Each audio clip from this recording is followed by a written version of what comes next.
अण्णा डांगे कॉलेजच्या विद्यार्थ्यांना ट्रॅफिक पोलिसांनी दिले वाहतुकीच्या नियमांचे पालन करण्याचे मार्गदर्शन। सांगलीतील पुष्पराज चौक येथे एक अत्यंत महत्त्वपूर्ण आणि जनजागृतीपर कार्यक्रम पार पडला। अण्णा डांगे कॉलेजचे विद्यार्थी-विद्यार्थिनी आणि शिक्षक मोठ्या संख्येने या कार्यक्रमाला उपस्थित होते। यावेळी ट्रॅफिक पोलिसांनी विद्यार्थ्यांना रस्ते सुरक्षेबाबत अत्यंत मोलाचे मार्गदर्शन केले।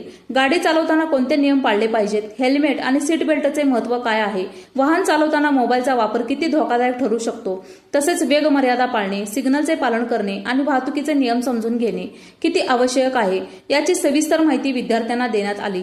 ट्रॅफिक पोलिसांनी विद्यार्थ्यांना सांगितले की रस्त्यावर वाहन चालवताना केवळ स्वतःचीच नाही तर इतरांच्या जीवाचीही जबाबदारी असते। एका छोट्याशा निष्काळजीपणामुळे मोठा अपघात घडू शकतो, त्यामुळे प्रत्येकाने वाहतुकीचे नियम पाळणे ही काळाची गरज आहे। विद्यार्थ्यांनीही या मार्गदर्शनाला उत्स्फूर्त प्रतिसाद दिला। अनेक विद्यार्थ्यांनी ट्रॅफिक नियमांबाबत प्रश्न विचारले आणि त्यांची समाधानकारक उत्तरे ट्रॅफिक पोलिसांनी दिली। या कार्यक्रमामुळे विद्यार्थ्यांमध्येही वाहतुकीबाबत जागरूकता निर्माण झाली। कार्यक्रमाच्या शेवटी अण्णा डांगे कॉलेजच्या विद्यार्थ्यांनी आणि शिक्षकांनी ट्रॅफिक पोलीस साहेबांचा पुष्पगुच्छ देऊन सत्कार केला। विद्यार्थ्यांच्या वतीने ट्रॅफिक पोलिसांचे आभार मानण्यात आले।